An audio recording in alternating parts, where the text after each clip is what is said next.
Bonsoir, bonjour.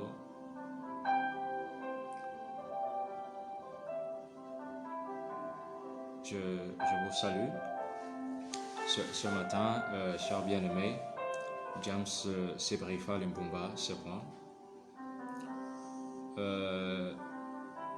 Nous sommes à ce direct encore pour quelque chose de précieux, quelque chose d'important. Alors, c'est vrai que nous n'avons pas l'habitude, mais nous allons aujourd'hui commencer à nous habituer à ce programme. Alors, nous venons dans ce direct ce matin, enfin à 7 heures, il est 24h15 à ma montre. Nous venons précisément à 7 heures pour notre programme Lisons ensemble. Et aujourd'hui, nous voulons lire la parole de Dieu dans le livre de Proverbes, Proverbes chapitre 20. Nous allons donc lire ensemble. Nous rappelons que le texte de base de notre programme qui a été lancé hier, aujourd'hui nous sommes le lundi 10 mai à 24h16 maintenant. Le programme qui a été lancé hier, le dimanche, a pour texte de base Josué chapitre 1 verset 8. La version de semaine nous rappelait qu'il fallait répéter les paroles de ce livre qui devait être répété chaque jour, le jour et la nuit, afin de réussir dans tout ce qu'on entreprend. Pourquoi est-il important de rappeler à chaque fois ce texte? Simplement parce que nous devons comprendre que notre programme Lisons ensemble n'est pas un programme hasardeux, n'est pas un programme fantaisiste, mais c'est un programme fondamental parce que nous devons apprendre justement à répéter la parole de Dieu. Nous avons rappelé aussi que dans ce programme Lisons ensemble, nous ne devons pas utiliser qu'une seule version parce que nous avons la plupart du temps utilisé le français Louis II et nous n'avons pas eu forcément la possibilité de découvrir d'autres versions. Alors notre texte de base, Josué chapitre 1, à partir du verset 8, dit ceci, version le semeur, je précise bien, aie soin de répéter sans cesse les paroles de ce livre de la loi. Aie soin de répéter sans cesse les paroles de ce livre de la loi. Aie soin de répéter. Donc, il s'agit ici de parler en boucle, d'aller en boucle à chaque fois pour lire ce texte, pour répéter. Pourquoi est-ce que ce programme est initié? Les gens vont me dire, on le fait déjà à la maison. Oui, mais la plupart du temps, les méditations que nous faisons à la maison, seuls, nous les faisons silencieusement. Je viens à cette heure préciser à tout un chacun, à mes frères et sœurs, aux disciples du Seigneur, que notre mission ici, c'est de répéter. La parole de Dieu est claire. Aie soin de répéter sans cesse. On répète non pas silencieusement, on répète à haute voix, à haute et intelligible voix. Donc c'est pourquoi, à cette heure encore, pour ceux qui sont en train d'arriver, abonnez-vous, ceux qui sont en ligne, abonnez-vous, connectez-vous et nous allons lire ensemble. Même si tu ne prends pas le direct, lorsque tu auras la possibilité de visionner cette vidéo, retiens bien le principe. Le principe ici consiste à répéter les paroles, répéter à haute et intelligible voix. La parole de Dieu dit-elle, la foi vient de ce qu'on entend et ce qu'on entend vient de la parole de Dieu. Alors, et le texte continue en disant, médite-le les jours, médite-le les nuits, afin d'y obéir et d'y appliquer tout ce qui est écrit. Car c'est alors que tu auras du succès dans tes entreprises. Alors tu réussiras. Nous venons encore préciser ici un autre détail, c'est que la Bible nous dit que ces paroles doivent être répétées les jours, ces paroles doivent être aussi répétées les nuits. Voilà pourquoi, si hier nous avons fait ce direct, effectué cette lecture, lisons ensemble, ce programme lisons ensemble le matin, aujourd'hui nous voulons changer, nous voulons aller maintenant en pleine nuit, parce que c'est ce que la parole de Dieu nous déclare. Alors, le texte que nous lisons, le livre que nous lisons aujourd'hui, c'est, je lisais tout à l'heure, Proverbes chapitre 20. C'est fondamental. Encore, n'oublions pas que lorsque nous lisons, lorsque nous effectuons cette lecture, lorsque nous lisons ensemble, nous le lisons à haute et intelligible voix, car la foi vient de ce qu'on entend. Et ce qu'on entend vient de la parole de Dieu. De prime abord, tu dois d'abord commencer à avoir foi en toi, avoir confiance en toi, avoir confiance en la parole que Dieu a mise en toi, car tu es une source pleine de paroles. Donc, lorsque ta bouche va prononcer ces paroles, la foi va commencer à monter. C'est génial d'utiliser encore cette heure parce que avant que de dormir, avant que de somnoler un petit peu, tu vas donc avoir un dépôt magnifique de la parole de Dieu en toi et ton sommeil sera différent de ceux d'autres jours. Parce que nous avons toujours dormi peut-être sans prier, d'autres encore dorment sans penser à quoi? À Dieu, mais nous voulons penser à Dieu afin que notre sommeil soit plein de créativité, soit plein de ressources. Alors, nous commençons notre lecture. Nous attendons encore que les gens se connectent. Je vois une personne qui se connecte et qui repart. Connectons-nous et lisons ensemble. Il y a des personnes éveillées à cette heure. Voilà, il est revenu. Voilà, connectons-nous. Il y a des personnes éveillées à cette heure. Alors, ne nous gênons pas de nous connecter. Voilà. Si tu es prêt, fais monter des commentaires et nous allons y aller. Fais monter des commentaires. Réagissez, mettez des commentaires et nous allons aller. Alors, nous commençons notre lecture. Proverbes chapitre 20, pardon. Je lis encore une autre version, mais ce n'est pas grave si tu as une version différente. Prends simplement ta Bible, lis, et en même temps, saisis aussi la version qui est éditée ici. Nous utilisons beaucoup de versions pour avoir une compréhension élargie et étendue, comme je disais. Proverbes chapitre 20, verset 1. Le vin rend l'homme arrogant et les liqueurs fortes l'incitent au tapage. Qui en boite trop est dépourvu de bon sens. Un roi irrité est aussi redoutable qu'un lion rugissant. Qui excite la colère du roi met sa vie en danger. Se retirer d'une dispute est un acte honorable. Seuls les sottes s'y entêtent. Un paysan trop paresseux pour labourer à l'automne ne trouve rien à récolter à l'époque de la moisson. Les pensées d'un homme sont cachées comme des eaux souterraines. Une personne intelligente sait les faire apparaître. Beaucoup de gens se vantent de leur loyauté, mais qu'il est difficile de trouver quelqu'un de vraiment sûr. Verset 7. Si un homme mène une vie juste et honnête, les enfants qu'il laisse après lui ont bien de la chance. Lorsque le roi siège pour rendre la justice, il discerne le mal au premier coup d'œil. Quelqu'un peut te dire: j'ai la conscience tranquille, je suis pur de tout péché. Utiliser des poids et des mesures différents suivant les cas, voilà qui est détestable aux yeux du Seigneur. Même un enfant manifeste par ses actes si sa conduite est bonne et honnête. Des yeux pour voir, des oreilles pour entendre sont l'œuvre du Seigneur. Verset 13. Si tu passes ton temps à dormir, tu deviendras pauvre.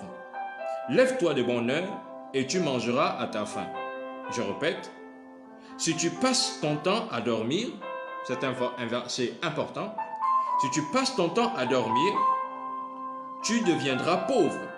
Lève-toi de bonne heure et tu mangeras à ta faim. Verset 14. L'or n'est pas rare et les perles abondent. Des paroles instructives constituent un trésor bien plus précieux. Si quelqu'un se porte garant auprès de toi de la dette d'un inconnu, exige son vêtement comme gage pour la personne que tu ne connais pas. Au premier abord, la nourriture volée est un délice. Mais ensuite, c'est un gravier plein dans la bouche. Grâce à de bons conseils, on réalise ses projets. Calcule bien ton affaire si tu pars en guerre. Verset 19. Celui qui répand des médisances trahit aussi le secret. Évite donc les gens qui parlent trop. Si quelqu'un maudit son père ou sa mère, il verra sa vie s'éteindre comme une lampe dans les ténèbres. Celui qui amasse trop rapidement une fortune au début n'aura pas lieu de s'en féliciter par la suite. Ne prends pas sur toi de rendre le mal qu'on te fait. Place ta confiance dans le Seigneur et il te tirera d'affaire. Le Seigneur déteste les poids inexacts. Il désapprouve l'emploi d'une balance fausse. C'est le Seigneur qui dirige la vie de l'homme. Comment un humain comprendra-t-il où le main ne sait pas? Il est dangereux de dire à la légère, j'offrirai ceci à Dieu, et de lui faire des promesses avant d'avoir réfléchi. Un roi avisé repère ceux qui agissent mal et les condamne sans pitié. La conscience est la lampe que le Seigneur donne à l'homme pour éclairer les profondeurs de son être. La bonté et la fidélité protègent le roi. C'est par l'exercice de la justice qu'il affirme son pouvoir. La vigueur fait la beauté de la jeunesse et les cheveux blancs la dignité de la vieillesse. Des blessures douloureuses peuvent nous guérir de la méchanceté et les coups assagir nos pensées les plus cachées. Chapitre 21. L'esprit du roi est comme un ruisseau que la main du Seigneur dirige là où il veut. Chacun pense agir toujours avec droiture, mais le Seigneur juge nos véritables motifs. Pour le Seigneur, une conduite juste et honnête a plus de prix que de sacrifices. Le regard hautain et l'esprit orgueilleux, voilà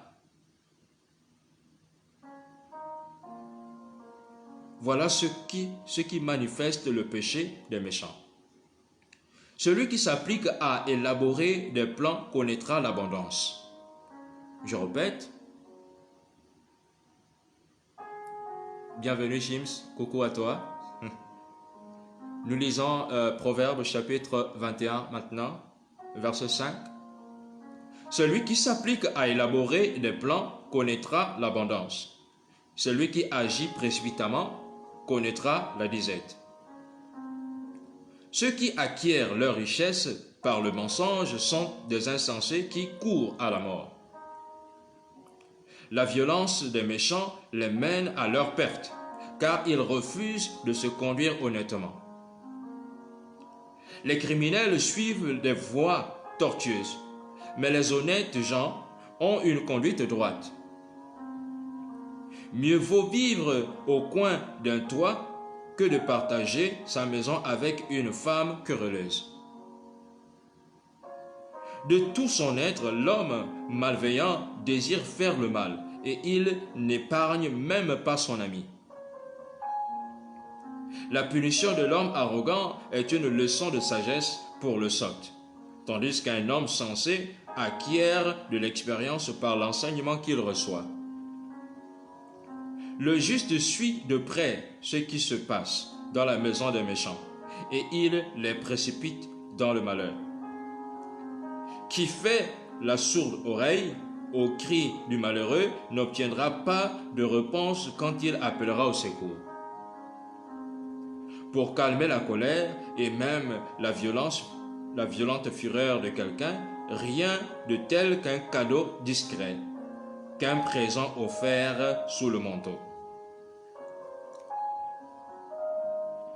L'application du droit fait la joie de l'homme honnête et frappe d'épouvante le malheureux, le malfaiteur. Un homme qui abandonne tout bon sens ira bientôt tenir compagnie aux morts. Celui qui aime les plaisirs connaîtra le besoin. L'amateur du vin et de bonne chair ne deviendra jamais riche. Celui qui aime, verset 17, celui qui aime les plaisirs connaîtra le besoin. L'amateur de vin et de bonne chair ne deviendra jamais riche. Les gens sans foi les lois supporteront le malheur que les hommes honnêtes et droits n'auront pas à subir. Mieux vaut vivre dans un coin désert qu'avec une femme querelleuse et désagréable. On trouve de précieuses réserves et de produits de luxe dans la demeure du sage. Mais l'homme insensé dilapide tout ce qu'il a. Celui qui cherche à être honnête et bon vivra longtemps. Il sera traité avec justice et respect. Un homme sage peut aller à l'assaut d'une ville fortement défendue et abattre les fortifications qui donnaient confiance à ses habitants. Celui qui surveille toutes ses paroles s'évite bien de tourments. L'homme dédaigneux et arrogant se moque de tout. Dans tout son comportement, son orgueil se déchaîne. Le paresseux meurt de ne pas pouvoir réaliser ses désirs, car ses mains refusent de travailler. Verset 24, je le répète encore. 25, pardon. Le paresseux meurt de ne pas pouvoir réaliser ses désirs, car ses mains refusent de travailler. Alors que certains passent leur temps à convoiter, l'homme juste donne sans rien garder pour lui. Les méchants rendent leurs sacrifices d'autant plus détestables qu'ils les offrent avec de mauvaises intentions. Le témoignage d'un menteur n'est pas accepté. L'homme qui rapporte ce qu'il a réellement entendu peut parler sans restriction. L'homme malfaisant prend un air sûr de lui. Un homme droit assure qu'il agit correctement. Aucune sagesse humaine, aucune intelligence, aucune réflexion ne permettent d'aller contre la volonté du Seigneur. On équipe des chevaux pour le jour du combat, mais c'est le Seigneur qui donne la victoire. Ainsi, notre lecture de ce jour, notre lecture à haute voix, c'est un texte plein de conseils, plein de sagesse. Josué nous a dit que c'est en méditant ce livre qu'on réussira. Et à l'intérieur, il y a beaucoup de conseils pour réussir. Il y a beaucoup de paroles pour être élevé. L'une des paroles que je retiens déjà, c'est le chapitre 20, le verset 13. Si tu passes ton temps à dormir, tu deviendras pauvre. Lève-toi de bonne heure et tu mangeras à ta faim. Mauvaise affaire, dit l'acheteur, mais lorsqu'il s'en va, il se frotte les mains de satisfaction. Il dit encore, l'or n'est pas rare, les perles abondent. Des paroles instructives constituent un trésor bien plus précieux. Il dit encore, verset 18, grâce à de bons conseils, on réalise ses projets. Calcule bien ton affaire si tu pars en guerre. Tout ça, ce sont des conseils pour réussir. Il dit encore un autre conseil fondamental, chapitre 21, verset 17. Celui qui aime le plaisir connaîtra le besoin. L'amateur de vin et de bonne chair ne deviendra jamais riche. Regardez ici des conseils forts, puissants pour être riche, pour être développé, pour être en paix avec soi-même. Tout ça, c'est dans la parole de Dieu. Certaines personnes ont pensé que la Bible n'était que trop spirituelle. Mais ce que je viens de lire aujourd'hui, ici et là, a de l'impact non seulement sur le plan spirituel, mais aussi sur le plan physique. J'invite donc mes frères et sœurs à vous abonner, à continuer ce programme avec moi. Ensemble, nous allons lire à haute voix. Et lorsque je lis ces paroles, si hier c'était le livre de Psaume 119 et c'était semblable à une prière qu'on adressait à Dieu, aujourd'hui ce sont des précieux conseils qu'on se donne à nous-mêmes. La parole de Dieu dira que tout ce qui est bon, que tout ce qui est agréable, que tout ce qui est digne de confiance et de louange soit l'objet de vos pensées. Alors, en lisant ces paroles à haute voix, tu inculques, tu donnes un comportement. La parole de Dieu va dire encore: instruire l'enfant selon les voies qu'il doit suivre, et lorsqu'il sera grand, il ne s'en détournera pas. Je vous rappelle aujourd'hui que votre esprit, que votre âme, que votre corps aussi est un enfant qu'il faut instruire. Et au fur et à mesure, lorsque tu grandiras dans les difficultés, dans les problèmes, dans les situations, ton corps, ton être entier se rappellera de ces paroles que tu as prononcées à haute voix. Je te souhaite donc bonne lecture, bonne relecture, bonne méditation. Et on se retrouve à tout à l'heure pour notre programme sur la nuit. Merci et à la prochaine. N'oubliez pas de vous abonner sur la chaîne YouTube James Baker Sebrefal Mbumba. Abonnez-vous, partagez la vidéo, abonnez-vous, encouragez. Nous faisons tout ça, c'est pour l'édification du corps de Christ. C'est la parole de Dieu a dit encore qu'il a donné des dons, il a donné des talents, il a donné ceci à certains, le don d'apôtre, de prophète, tout ça pour l'édification du corps de Christ. Donc tout ce que nous faisons, c'est pour édifier le corps de Christ. Si tu as été édifié par cette lecture, partage-la, abonne-toi à la chaîne afin d'encourager. Parce que nous nous abonnons à beaucoup, mais nous pouvons aussi nous abonner à la parole de Dieu. N'oublie pas aussi d'activer la cloche de notification qui te permettra d'avoir l'information dès qu'une vidéo est postée. Nous faisons tout ça pour le nom du Seigneur. Alors, bonne lecture et bonne nuit déjà. Si tu ne suis pas notre prochain programme, si tu veux rester là, reste là et suis le prochain programme sur la nuit.